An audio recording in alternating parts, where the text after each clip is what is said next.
Assalamualaikum warahmatullahi wabarakatuh. Selamat pagi semua. Semoga kita masih diberi kesehatan ya, sehingga kita masih dapat dipertemukan di pertemuan 9 mata kuliah kimia dasar ya. Adapun materi yang akan kita pelajari pada pertemuan 9 pada pagi hari ini yaitu mengenai atom. Sebenarnya materi mengenai atom ini ada 3 minggu ya, tapi saya persingkat lagi materinya menjadi 2 minggu, dan untuk minggu ketiga pembahasan mengenai materi atom kita akan mengadakan kuis. Jadi saya harapkan mahasiswa betul-betul memperhatikan ya apa yang dijelaskan pada materi atom ini.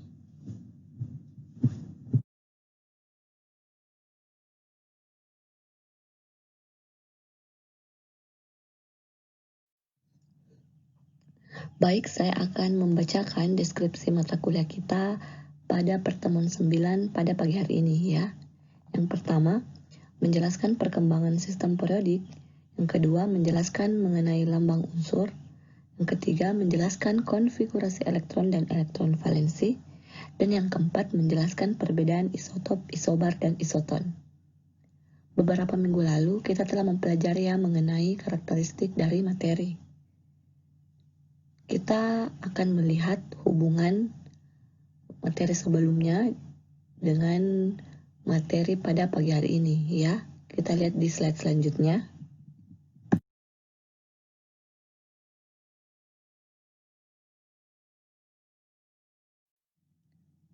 Baik, selanjutnya kita masuk di pembahasan mengenai atom ya. Sebelum kita masuk di pembahasan mengenai atom ini, terlebih dahulu kita mereview kembali materi sebelumnya dan menyatakan suatu hubungan materi-materi sebelumnya yang telah kita pelajari dengan materi pada pagi hari ini ya. Beberapa minggu lalu kita telah mempelajari mengenai karakteristik materi yang mencakup unsur dan senyawa. Nah, selanjutnya apa hubungan dari materi sebelumnya dengan atom pada pagi hari ini yang akan kita pelajari ya. Seperti kita ketahui bahwa materi itu ialah segala sesuatu yang memiliki massa dan menempati ruang. Contohnya kita, manusia. Kita manusia ini masuk ke dalam golongan materi karena kita memiliki massa dan menempati ruang. Begitupun contohnya seperti air. Air juga memiliki massa dan menempati ruang. Syarat segala sesuatu tersebut dikatakan materi apabila ia memiliki massa dan menempati ruang. Maka sesuatu tersebut dikatakan sebagai materi. Karena cakupan materi ini sangat luas sehingga materi dibagi menjadi dua, yaitu unsur dan senyawa. Beberapa minggu lalu kita telah mempelajari juga mengenai pengertian dari unsur, di mana unsur ini merupakan materi yang sangat sederhana yang tidak dapat dibagi lagi menjadi materi lain karena dia sudah sangat sederhana. Contohnya seperti unsur natrium atau Na. Nah, unsur ini mempunyai partikel penyusun. Partikel-partikel itulah yang biasa juga disebut sebagai partikel atom. Ya. Partikel yang menyusun suatu unsur tersebut dinamakan partikel atom. Ya, sudah jelas ya? Contohnya, unsur Na terdiri dari partikel-partikel atom Na, ya. Kemudian dalam atom Na ada juga lagi yang biasa kita sebut sebagai subatom. Subatom itulah yang akan kita kenal dengan sebutan proton, neutron, elektron. Ya, kita akan bahas di slide selanjutnya ya mengenai proton, neutron, elektron ini. Kemudian senyawa.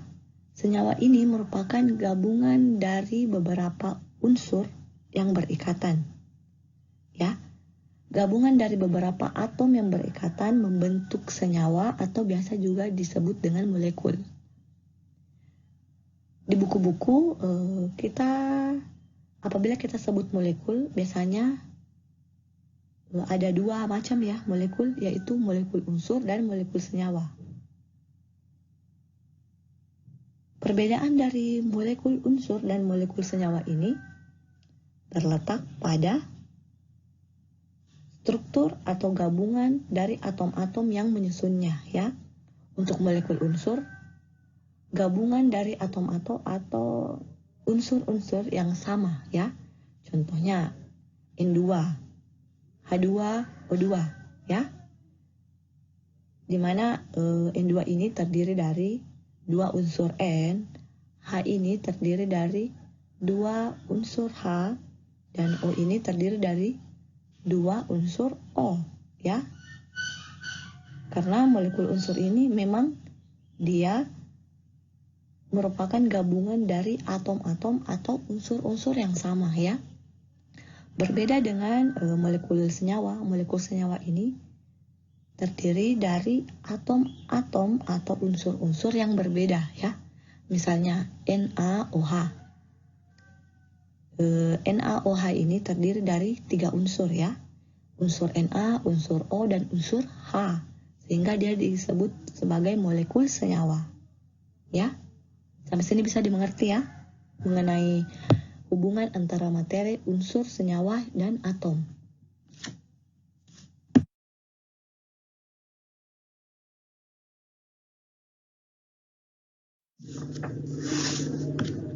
Baik, sebelum kita masuk di struktur atom, terlebih dahulu saya ingin menjelaskan sedikit ya mengenai perkembangan sistem periodik. Sistem periodik ini ternyata mengalami 4 kali perkembangan ya. Yang pertama yaitu Triad Dobereiner oleh John Wolfgang Dobereiner pada tahun 1829. Triad Dobereiner ini ternyata mengalami kesalahan ya, terdapat kekurangan dari Triad Dobereiner ini sehingga muncullah perkembangan sistem periodik kedua yaitu hukum oktav Newlands oleh John Newlands pada tahun 1865. Dan ternyata hukum oktav Newlands ini juga terdapat kekurangan sehingga terbentuklah perkembangan sistem periodik ketiga yaitu sistem periodik Mendeleev oleh Dmitri Ivanovich Mendeleev pada tahun 1869. Dan sistem periodik Mendeleev ini ternyata juga memiliki kekurangan dan disempurnakan oleh sistem periodik modern oleh Henry Guyen Jeffrey Moseley ya. Henry Guyen Jeffrey Moseley ini pada sekitar Perang Dunia Pertama berhasil menemukan kesalahan dalam susunan berkala Mendeleev ya. Susunan periodik yang disusun oleh Moseley ini akhirnya berkembang lebih baik sampai didapatkan bentuk yang sekarang ini dengan mengikuti hukum periodik. Sistem periodik modern ini dikenal juga sebagai sistem periodik bentuk panjang ya. Terdapat lajur mendatar yang biasa disebut periode dan lajur tegak yang biasa disebut golongan. Sebentar kita lihat ya seperti apa periode dan golongan itu. Kemudian jumlah periode dalam sistem periodik modern ini ada 7 dan diberi tanda dengan angka. Dan adapun jumlah golongan pada sistem periodik modern ini ada 8 ya, dan ditandai dengan angka Romawi.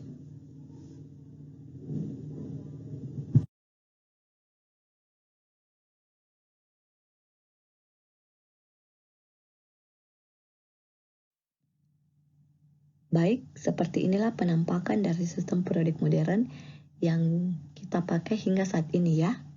Di mana dalam sistem periodik unsur ini terdiri atas 2 lajur ya.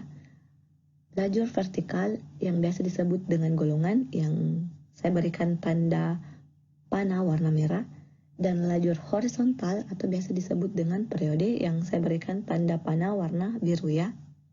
Cukup jelas ya pada gambar. Kemudian terkhusus untuk golongan, sebenarnya golongan itu harusnya ditulis dengan angka Romawi ya. Itu 1A, 2A, 3A, 3B ya.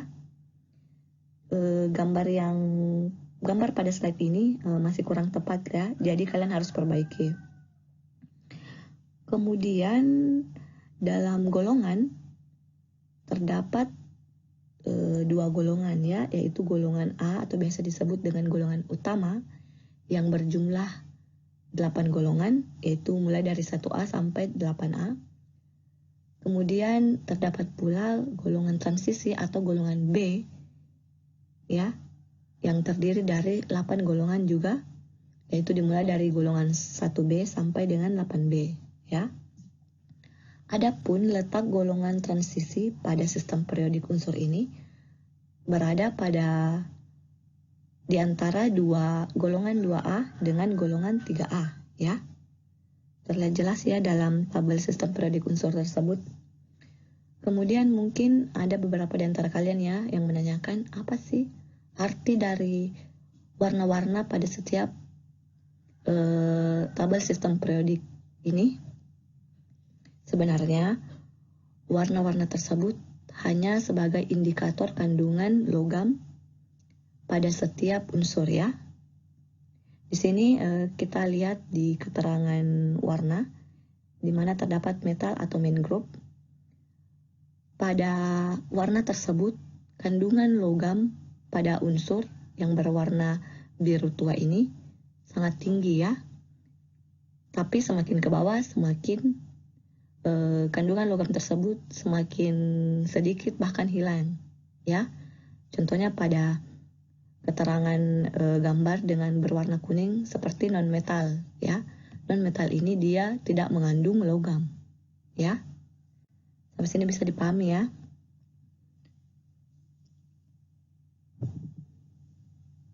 Kemudian dalam sistem periodik unsur ini kita ibaratkan seperti rumah ya.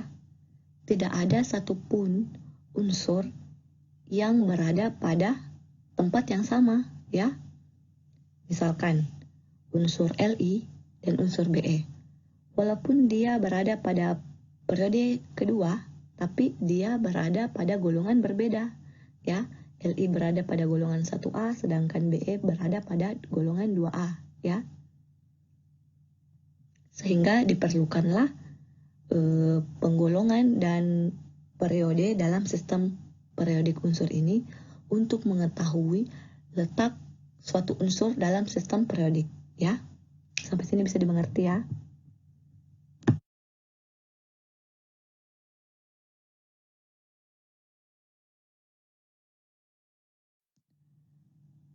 Selanjutnya kita masuk di penentuan struktur atom berdasarkan tabel periodik ya. Kemudian partikel dasar penyusun atom. Atom tersusun dari inti atom dan elektron ya. Inti atom terdiri dari partikel proton yang bermuatan positif ya, dan neutron yang tidak bermuatan.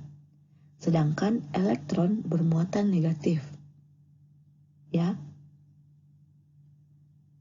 Massa proton dan massa neutron jauh lebih besar dibandingkan dengan massa elektron. Oleh karena itu, massa suatu atom dapat dianggap sama dengan total massa proton dan massa neutronnya. Massa atom ini dinyatakan sebagai nomor massa atau dengan simbol A ya, yang merupakan jumlah proton atau P dan neutron atau N dalam atom. Kemudian nomor atom dan nomor massa adalah karakteristik untuk setiap atom unsur ya.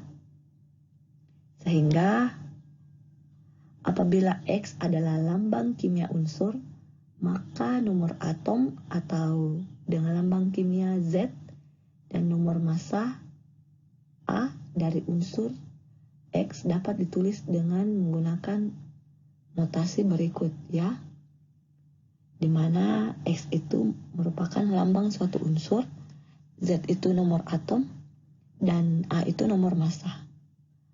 Adapun penentuan nomor massa atau A ini didapatkan dari jumlah proton ditambah dengan jumlah neutron ya.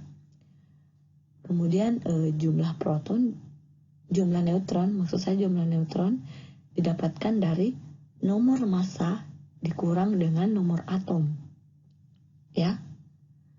Kemudian nomor atom didapatkan atau nomor atom ini sama dengan jumlah proton, ya.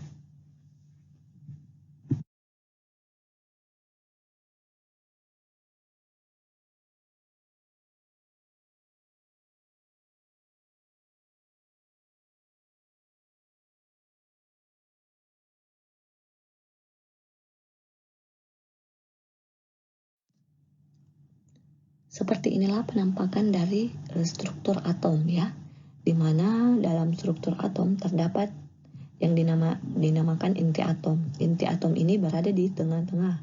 Kemudian terdapat elektron-elektron dalam atom berputar mengelilingi inti atom, ya, dalam lintasan-lintasan yang biasa juga disebut dengan kulit elektron, ya. Seperti ini. Kulit K, kulit L, kulit M, ya, di mana elektron-elektron ini berputar mengelilingi inti atom.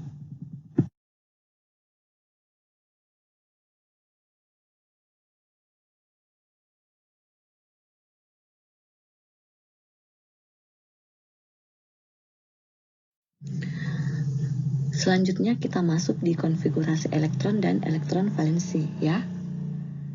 Konfigurasi elektron dan elektron valensi yang akan kita pelajari pada pagi hari ini digunakan untuk mengetahui letak suatu unsur dalam sistem periodik berdasarkan periode dan golongannya, ya. Sehingga kita perlu melakukan konfigurasi elektron dengan melihat elektron valensinya. Adapun pengertian dari konfigurasi elektron adalah penyebaran elektron dalam kulit-kulitnya, ya. Kemudian elektron valensi ialah jumlah elektron pada kulit paling luar, ya. Selanjutnya, setiap kulit diberi lambang sesuai dengan nomor kulitnya, ya. Kemudian setiap kulit maksimum dapat diisi oleh elektron dengan menggunakan rumus 2N pangkat 2. Ya, contohnya kulit K. Kulit K itu merupakan kulit pertama, ya. Sehingga untuk mengetahui jumlah elektron maksimum pada kulit K, kita masukkan rumus 2N pangkat 2, ya. Sehingga masuk 2 dalam kurung 1 pangkat 2, sehingga menghasilkan maksimum 2 elektron pada kulit K. Begitupun pada kulit L. Kulit L ini merupakan kulit kedua, ya.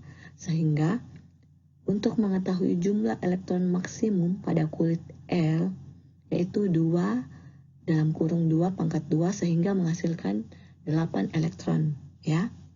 Begitupun halnya pada kulit M, kulit N, dan seterusnya, ya. Sampai sini bisa dimengerti, ya.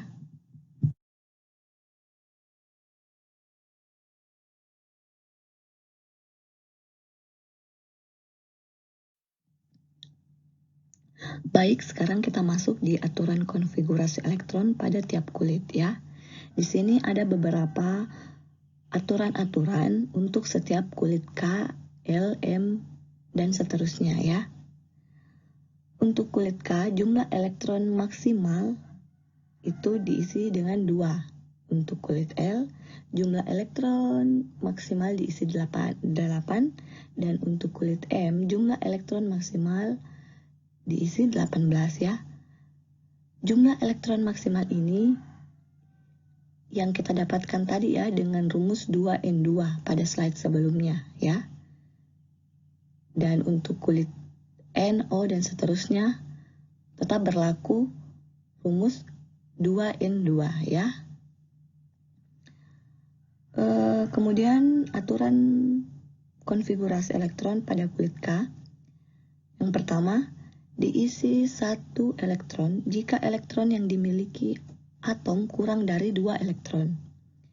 Kemudian yang kedua, diisi 2 elektron jika jumlah elektron lebih dari 2 atau sama dengan 2 elektron, ya.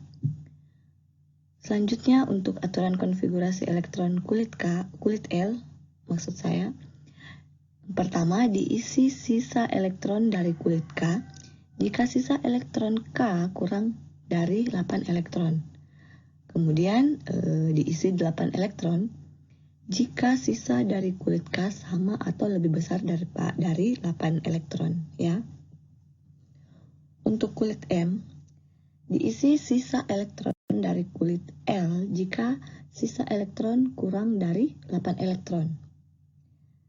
Kemudian diisi 8 elektron jika sisa dari kulit L sama atau lebih besar dari 8 elektron dan kurang dari 18 elektron. Kemudian selanjutnya diisi 18 elektron jika sisa dari kulit L sama atau lebih besar dari 18 elektron, ya. Untuk aturan kulit N, O, dan seterusnya ini sama seperti di atas, ya. Kita berpacu pada jumlah elektron maksimal pada tiap-tiap kulit. Baik, saya langsung saja berikan contoh. Misalnya unsur Li dengan nomor atom 3, kita akan konfigurasikan, ya. Untuk kulit K, kita lihat dulu ya aturan kulit K. Aturan kulit K yang kita pakai yaitu yang bagian B, ya. Diisi 2 elektron. Karena jumlah elektronnya lebih dari 2, ya. Sehingga kita tulis 2. Kemudian untuk kulit L pada unsur Li, kita isi 1, ya. Mengapa? Karena 1 merupakan sisa konfigurasi elektron dari kulit K, ya. Kan nomor atom Li ini hanya 3. Jadi setelah kita menyimpan 2 di kulit K, maka otomatis sisanya di kulit L yaitu 1, ya. Sehingga kita bisa menemukan golongan 1A periode kedua. Nah, mengapa bisa golongan 1A periode kedua? Cara menentukan golongan dari konfigurasi elektron dengan melihat elektron valensi atau kulit terluar suatu unsur, ya. Kulit terluarnya ini yaitu kulit L dengan jumlah elektron 1, ya, sehingga dia masuk di golongan 1A. Kemudian untuk melihat periode dari konfigurasi elektron, kita melihat jumlah kulitnya. Jumlah kulit yang terpakai di sini kan untuk unsur Li itu yaitu kulit K dan kulit L, yaitu 2 jumlah kulit, sehingga dia masuk di periode kedua. Kemudian contoh lainnya, pada unsur Ca dengan nomor atom 20, baik kita akan konfigurasikan. Yang pertama, pada kulit K, jumlah elektron yang diisi adalah 2. Mengapa? Karena jumlah elektronnya lebih dari 2, ya, sehingga kita mengisi 2. Kemudian untuk kulit L pada unsur Ca, yang kita isi di sini adalah 8 elektron. Mengapa 8 elektron? Kita lihat ya di aturan konfigurasi kulit L bagian B, diisi 8 elektron jika sisa dari kulit K sama atau lebih besar dari 8 elektron. Setelah kita konfigurasikan 2 elektron pada kulit K, sehingga masih ada 18 elektron, ya, sehingga kita isi 8 elektron pada kulit L karena dia lebih besar dari 8 elektron. Mungkin sampai sini bisa dipahami, ya. Baik, selanjutnya kita masuk di kulit M. Kulit M di sini mengapa kita mengisi 8? Kita bisa lihat ya di aturan konfigurasi elektron kulit M pada bagian B. Diisi 8 elektron jika sisa dari kulit L sama atau lebih besar dari 8 elektron dan kurang dari 18 elektron. Kita lihat dulu ya, berapa sisa elektron setelah melakukan pengisian dari kulit K dan L. Kita isi kulit K dengan 2 elektron, kulit L dengan 8 elektron, jadi tersisa 10 elektron, ya. Sehingga aturan yang cocok dipakai untuk kulit M pada unsur Ca, yaitu bagian B, ya, diisi 8 elektron karena 10 ini lebih besar dari 8 dan kurang dari 18, ya. Sehingga kita mengisi 8 elektron. Kemudian untuk kulit N, di mana yang tersisa hanya 2 elektron, ya. Sehingga kita isi sisa elektron dari kulit M, yaitu 2, sehingga jumlah elektronnya sudah cukup, ya, 20 dari unsur Ca ini, sehingga kita mendapatkan konfigurasi elektron dari unsur Ca. Sekarang kita menentukan golongan dan periode dari unsur Ca ini, ya. Kita melihat, ya, elektron valensi atau jumlah elektron pada kulit terluar yaitu 2, sehingga dia masuk di golongan 2A. Sedangkan periodenya kita lihat, ya, jumlah kulit yang terpakai ada kulit K, L, M, dan N, ya. Ada 4 kulit, sehingga kita sebut bahwa Ca ini masuk di periode keempat, ya. Sampai sini bisa dipahami, ya.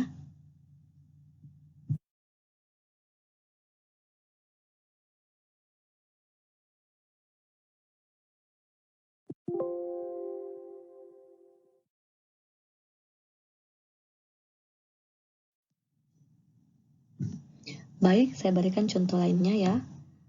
Untuk konfigurasi elektron berdasarkan kulit, di mana ada unsur Mg dengan nomor atom 12, ya.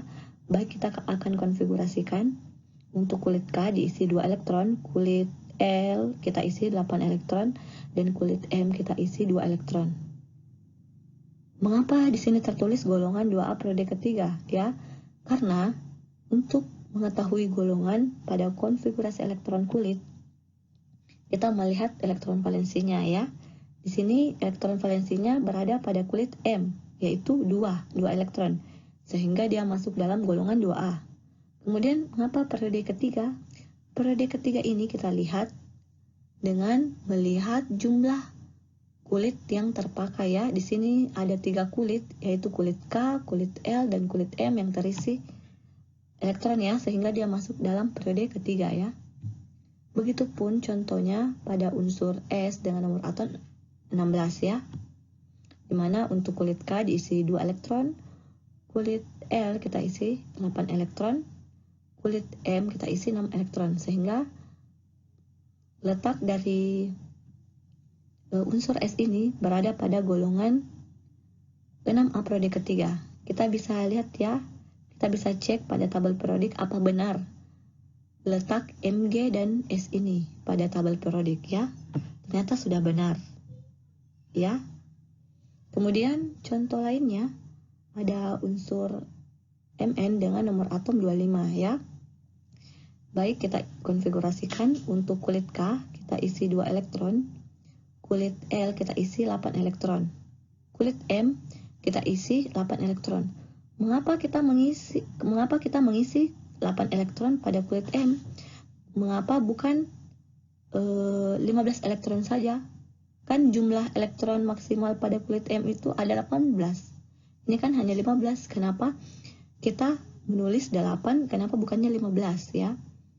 Sekali lagi kita berpacu pada aturan konfigurasi elektron berdasarkan kulit, ya. Di mana aturan konfigurasi elektron pada kulit M yang berlaku adalah aturan pada bagian B, yaitu diisi 8 elektron. Mengapa?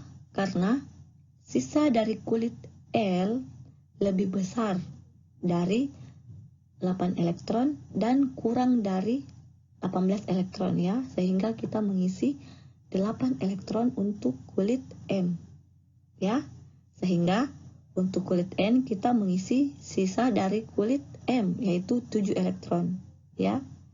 Sampai sini bisa dipahami ya. Sehingga kita menentukan golongan dan periodenya untuk unsur Mn, yaitu golongan 7A periode keempat. Kita bisa cek pada tabel periodik di bawah ya, di manakah letak unsur Mn itu.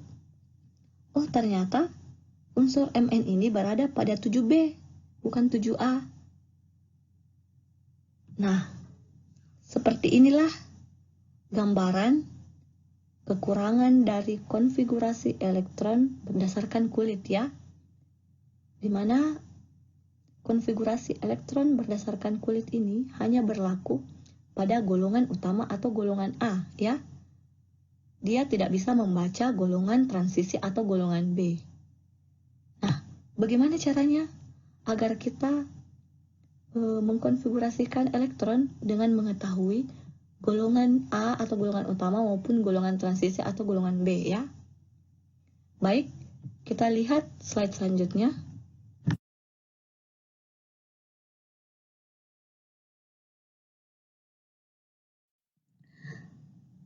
Pada slide sebelumnya, kita tidak bisa menemukan golongan atau kita tidak bisa membaca golongan transisi atau golongan B pada konfigurasi elektron berdasarkan kulit ya. Bagaimana caranya agar baik golongan A maupun golongan B bisa terbaca? Sehingga ada dinamakan konfigurasi elektron subkulit. Konfigurasi elektron subkulit inilah yang bisa membaca golongan utama atau golongan A dengan golongan transisi atau golongan B ya. Seperti ini deretan pengisian elektron pada konfigurasi elektron subkulit ya. Ini berurut ya, 1s2, 2s2, 2p6, 3s2, 3p6, 4s2, dan seterusnya. Mungkin antara kalian masih bingung ya, apa sih ini 1s2, 2s2, 2p6, 3s2? Baik, kita lihat saja langsung contohnya konfigurasi elektron berdasarkan subkulit.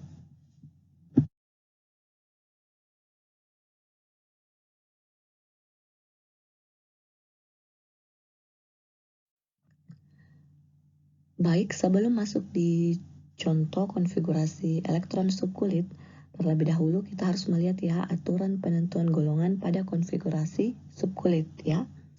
Jika konfigurasi berakhir dengan subkulit S, maka unsur tersebut berada pada golongan A.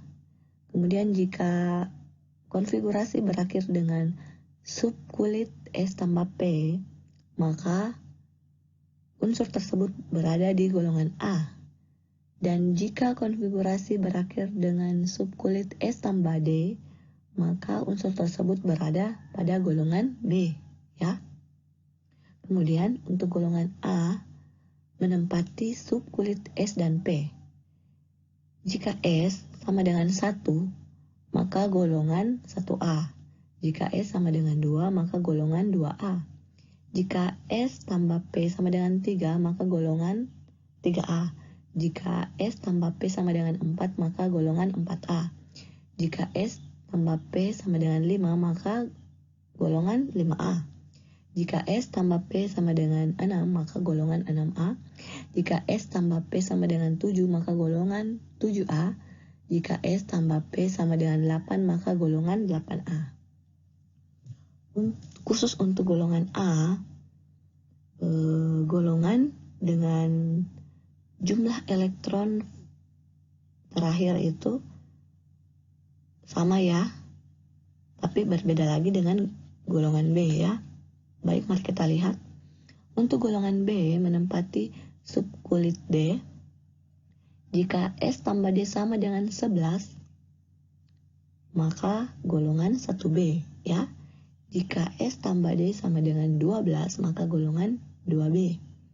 Jika S tambah D sama dengan 3, maka golongan 3B. Jika S tambah D sama dengan 4, maka golongan 4B. Jika S tambah D sama dengan 5, maka golongan 5B. Jika S tambah D sama dengan 6, maka golongan 6B. Jika S tambah D sama dengan 7, maka golongan 7B. Jika S tambah D sama dengan 8, 9, dan 10, maka masuk golongan 8B. Ya. Baik, langsung saja kita lihat contoh.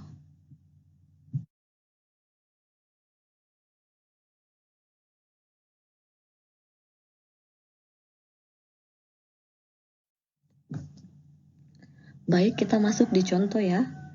Di sini terdapat unsur Na dengan nomor atom 11.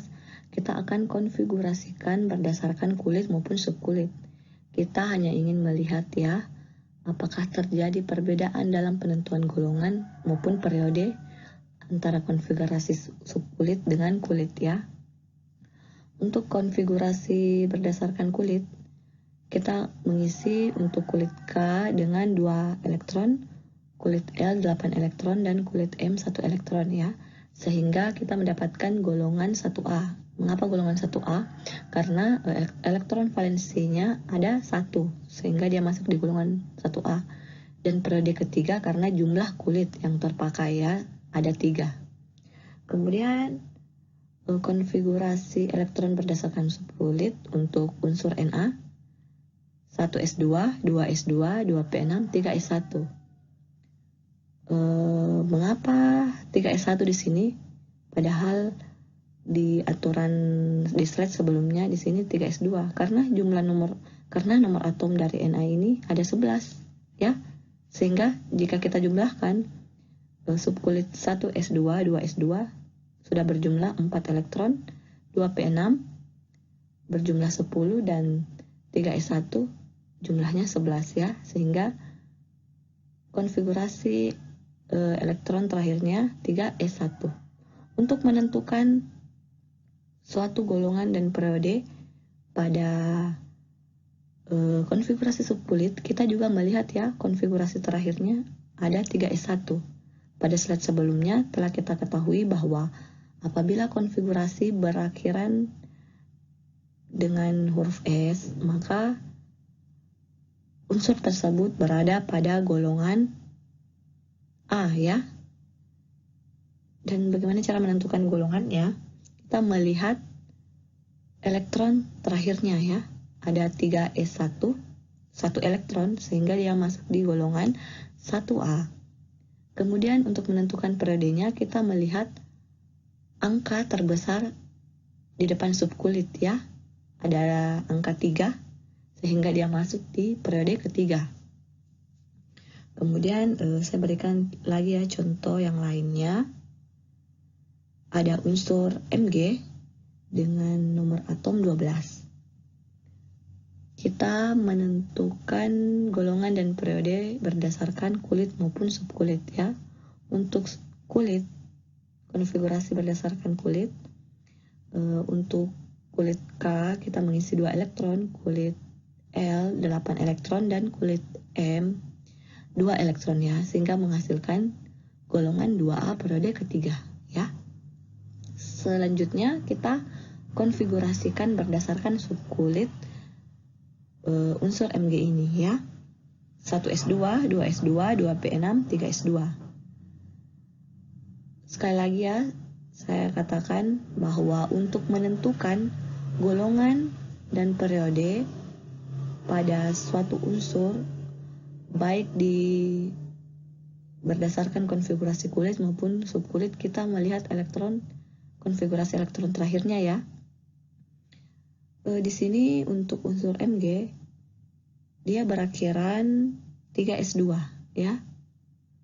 Dimana S ini jika suatu konfigurasi subkulit berakhiran dengan huruf S, maka otomatis golongan yang dicari ini adalah golongan A atau golongan utama ya.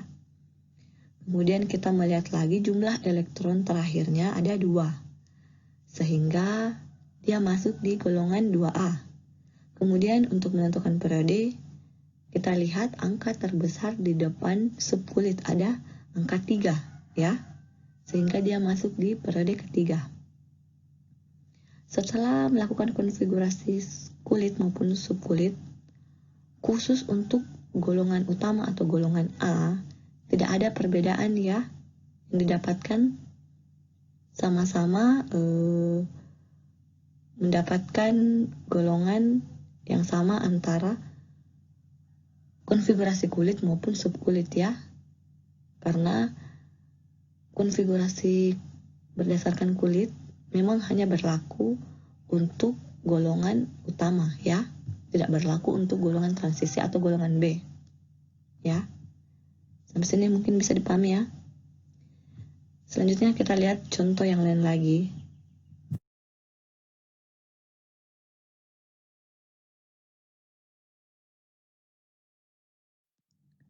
Contoh lainnya, konfigurasi subkulit, terdapat unsur K dengan nomor atom 19. Baik, kita akan konfigurasikan berdasarkan subkulit. 1S2, 2S2, 2P6, 3S2, 3P6, 4S1. Bagaimana cara menentukan golongannya? Kita melihat ya konfigurasi terakhirnya, yaitu dia terdapat satu elektron pada subkulit 4S, sehingga dia masuk di golongan 1A karena dia berakhiran huruf S ya. Kemudian untuk melihat periodenya, kita melihat angka terbesar di depan subkulit ialah angka 4 ya, sehingga dia masuk di periode keempat. Kemudian contoh lainnya ada unsur Cu dengan nomor atom 29. Kita akan konfigurasikan ya, 1S2, 2S2, 2P6, 3S2, 3P6, 4S2, 3D9. Namun ada juga literatur yang mengatakan bahwa konfigurasi Cu ini berakhiran 4S1, 3D10 ya. Nah, mengapa hal tersebut terjadi? Ternyata orbital atau subkulit suatu atom itu cenderung stabil apabila ia terisi setengah penuh atau penuh, khusus untuk subkulit D dan F ya. Di sini terdapat subkulit D ya, 3D. Telah kita ketahui ya bahwa 3D itu maksimalnya terisi 10 elektron ya. Sedangkan di konfigurasi 3D9 ini kurang 1 elektron ya. Yang mana lebih dekat? Setengah penuh 3D9 menjadi 3D5, ataukah penuh 3D9 menjadi 3D10? Tentu saja 3D10 ya mencapai penuh, karena dia hanya membutuhkan 1 elektron saja untuk mencapai kestabilan. Sehingga ditransferlah elektron pada subkulit 4S ini masuk ke dalam 3D, sehingga dihasilkan 4S1 3D10 ya. Namun kedua konfigurasi subkulit ini apabila hanya untuk menentukan golongan dan periode, hasilnya tetap sama ya, tidak ada perbedaan. Kita lihat langsung saja pada konfigurasi yang pertama, 4S2 3D9. Pada aturan sebelumnya, di slide sebelumnya, apabila suatu konfigurasi berakhiran S tambah D dengan jumlah elektron 11, maka dia masuk di golongan 1B ya. Begitupun pada konfigurasi 4S1 3D10, dia berakhiran S tambah D dan memiliki jumlah elektron 11 ya, sehingga dia masuk di golongan 1B. Kemudian kita lihat lagi pada konfigurasi subkulit ini untuk menentukan periodenya. Nah, mengapa di sini periode keempat? Padahal kita lihat ya, konfigurasi terakhirnya 3D bukan 4. Karena kita melihat angka terbesar di depan subkulit ya. Angka terbesar yaitu 4 ya, sehingga dia masuk di periode keempat. Ya, sampai sini bisa dimengerti? Baik, contoh selanjutnya ada unsur Ti dengan nomor atom 22. Kita akan konfigurasikan ya. 1s2, 2s2, 2p6, 3s2, 3p6, 4s2, 3d2 ya. Baik, kita akan menentukan golongannya. Kita melihat ya, konfigurasi terakhirnya ada 4s2, 3d2. Pada aturan slide sebelumnya, apabila ia berakhiran S tambah D dengan jumlah elektron 4, maka dia masuk di golongan 4B ya. Kemudian kita tentukan periodenya, di mana angka terbesar di depan subkulit adalah angka 4, sehingga dia masuk di periode keempat ya. Walaupun 3D2 ini yang paling terakhir, tapi kita lihat lagi angka terbesar di depan subkulit ya. Sampai sini bisa dimengerti?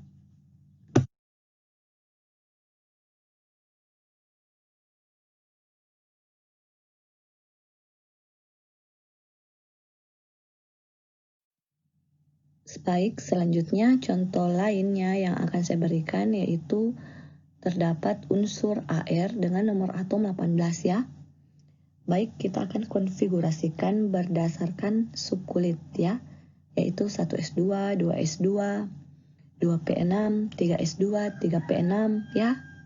Yang menjadi pertanyaan, yang mana benar dalam menentukan golongan dan periode unsur Ar tersebut?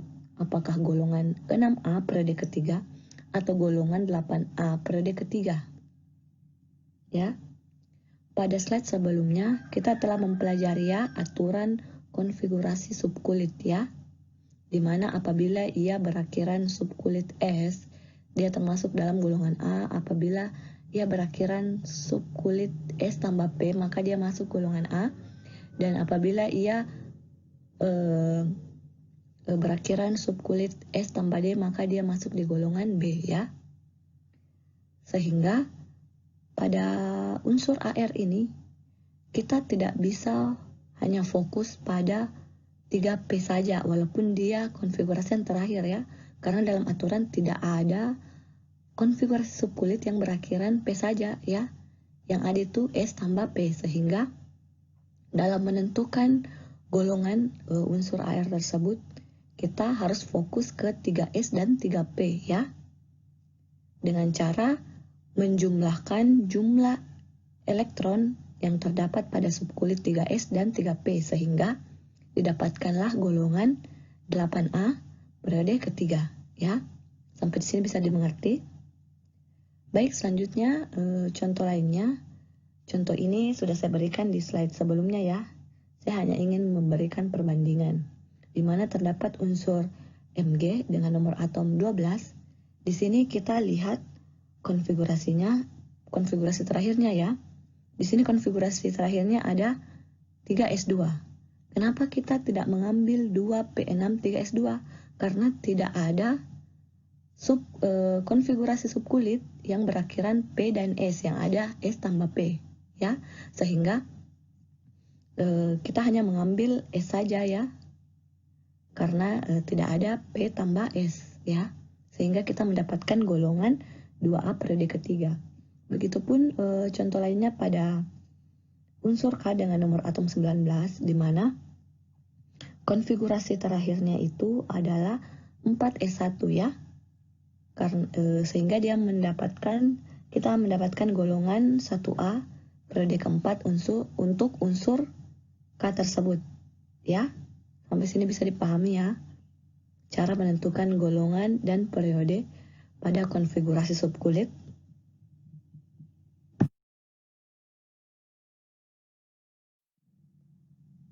Baik, sekarang kita masuk di isotop, isobar, dan isoton ya. Apa itu isotop? Isotop adalah unsur-unsur yang memiliki nomor atom yang sama dan nomor massa yang berbeda ya. Contohnya kita bisa lihat ya pada gambar di bawah, di mana ada N ya.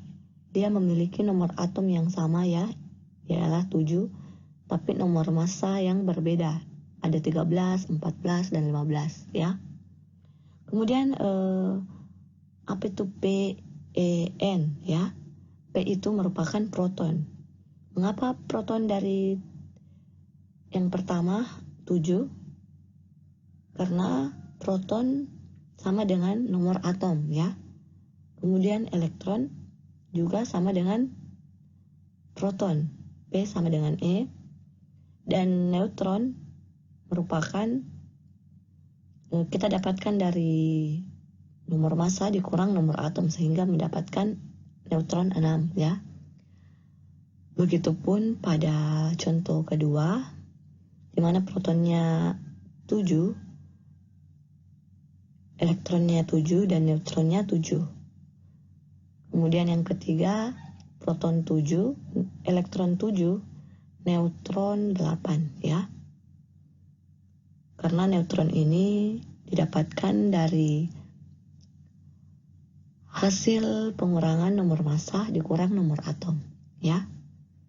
Sampai sini bisa dipahami ya mengenai isotop.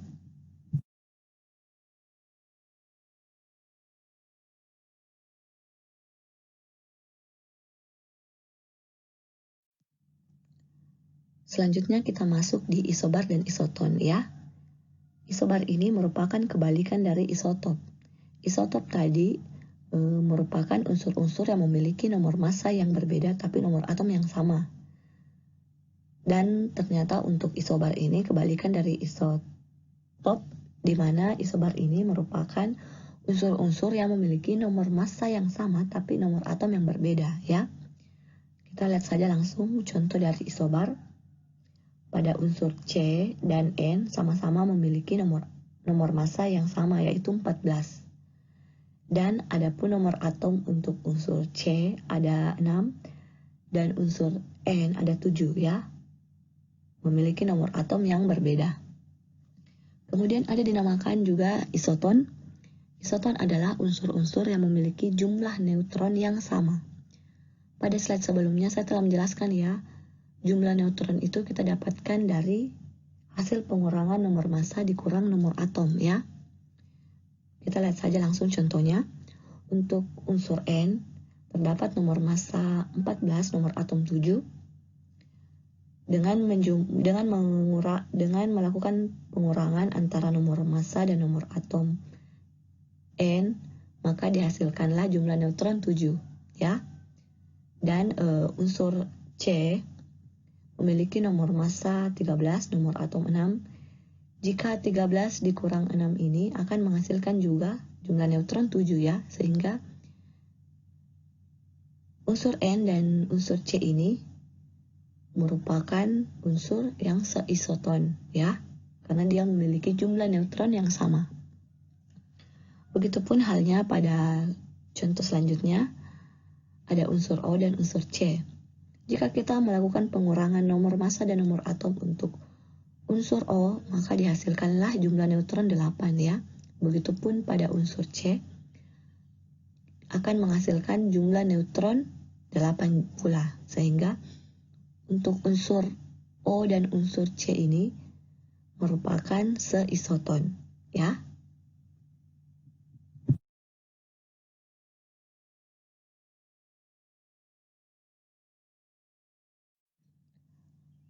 Baik, selanjutnya kita masuk di tugas ya. Tugas ini ada 3 nomor. Yang nomor pertama, jelaskan kelebihan dan kekurangan masing-masing perkembangan sistem periodik. Yang pertama itu ada Triad de Brenner oleh John Wolfgang de Brenner. Yang kedua ada hukum Octave Newlands oleh John Newlands. Yang ketiga ada sistem periodik Mendeleev oleh Dmitri Ivanovich Mendeleev. Dan yang keempat ada sistem periodik modern oleh H.G. Moseley ya. Kalian jelaskan kelebihan dan kekurangan masing-masing ya.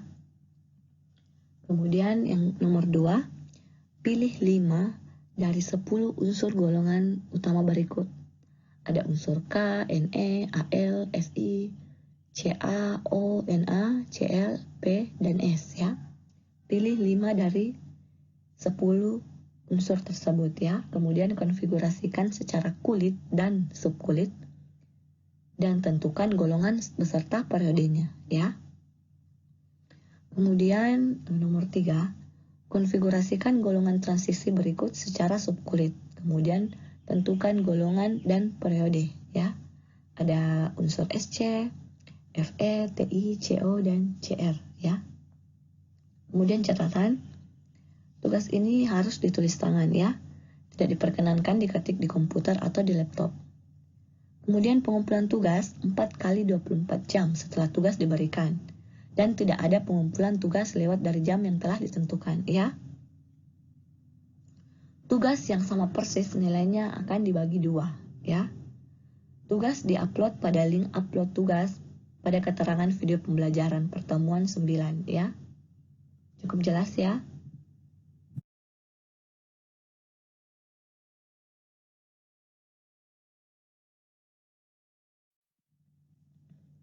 Baik, sekian pertemuan 9 kita pada pagi hari ini. Apabila ada yang belum jelas mengenai materi ataupun tugas, kalian bisa chat pribadi saya atau diskusikan di grup WhatsApp ya. Baik, itu saja pertemuan kita pada pertemuan 9 pada pagi hari ini. Terima kasih atas partisipasinya. Wassalamualaikum warahmatullahi wabarakatuh.